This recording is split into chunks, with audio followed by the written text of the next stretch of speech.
Hey everyone, welcome back to Daily Flash. I'm Mike Harris with Millennially Speaking, and today we have a special guest joining us to discuss the good and the bad of social media. Now, regardless if you're a millennial or not, I think we're all aware that social media can have favorable and unfavorable consequences. So, to help us break it all down, we have a special guest who's been helping people grow and thrive at their peak for over 25 years.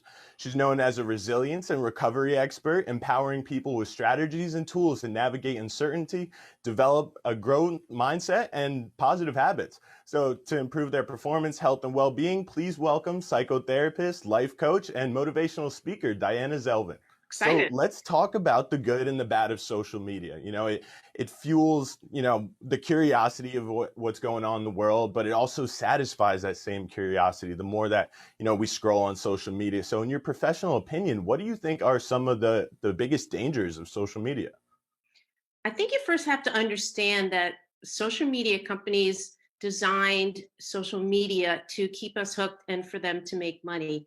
And they use the best minds called attention engineers to use the principles of gambling to keep us hooked like a gambler in a casino. And they use the dopamine reward system.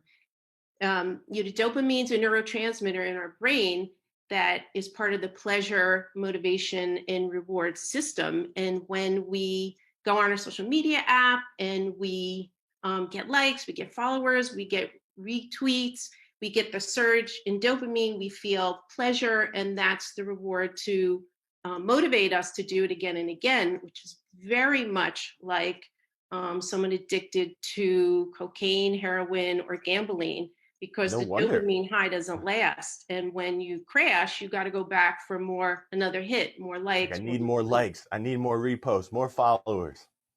and a So, what would vicious you say are loop. some of the worst habits that stem from unhealthy social media use? Well, let's start with social comparison. And people may not intentionally be going on to compare themselves, but that's what happens. So Hmm. it's habitual, and that it's totally unrealistic as people spend inordinate amounts of time curating and showing you their highlight reel, and it's not real. So we're comparing ourselves to images that are not real. But some of the worst habits are keeping your phone by your bedside. So you wake up in the morning, first thing you do, you It's go to like I bed. gotta have it, gotta get on it. That's the number one fix when we talk about the strategies, really, like keeping it out of the bedroom. Yeah. So, as a life coach and a psychotherapist, what are some symptoms you've seen in patients or even friends, colleagues, or family members that stem from unhealthy social media use?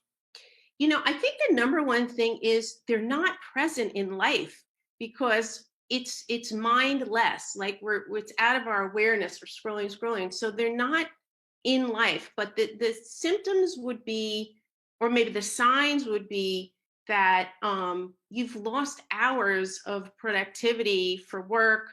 Hmm. Maybe you're not taking care of yourself. You're not exercising. You're not eating well. You're spending more time on technology and social media than real person activities. And it really leads to feelings of not good enough. And Yeah. it's self perpetuating because you're not doing good enough. Um, you're missing out a lot. So it's going to lead to like anxiety, depression. And as we know, suicide rates are up.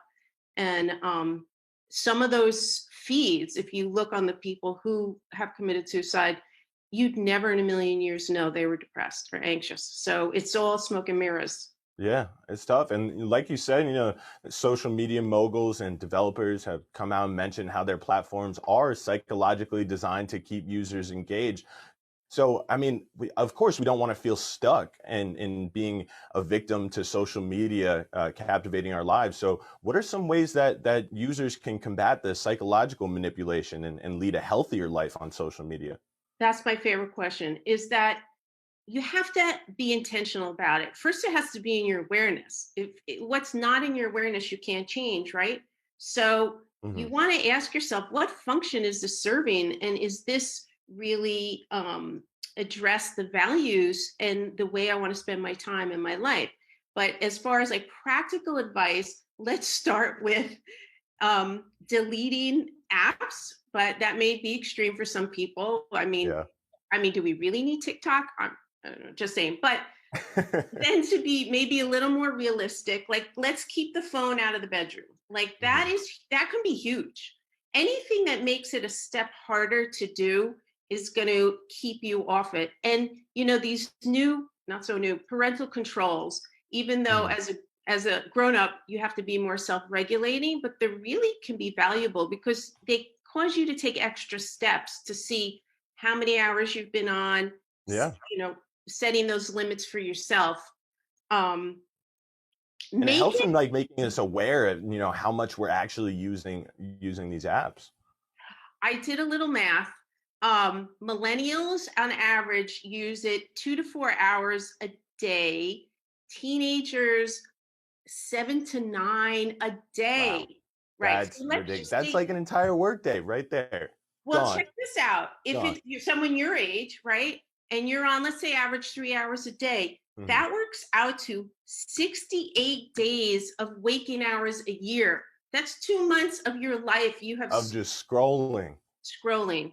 Oh, it's bad. And I'm sure like, it's even worse since the beginning of the pandemic because everybody's stuck at home. Everybody's stuck with their technology, their phones, their tablets, their computers. And it's tough because social media is definitely a double-edged sword insofar as, it's not all good, but it's not all bad either. So like, do you have some examples of like, how social media is used in healthy ways? Oh, absolutely. I Oh, mean, real quick, because apparently we got to go. We got 15 seconds. to stay connected. It's to Yeah, stay connected and edit your social media feed to feel upbeat and happy and take off well, those influencers. absolutely. Well, thanks for joining us, Diana. It's a pleasure. Make sure you lead a healthier social life. Daily Flash will be right back.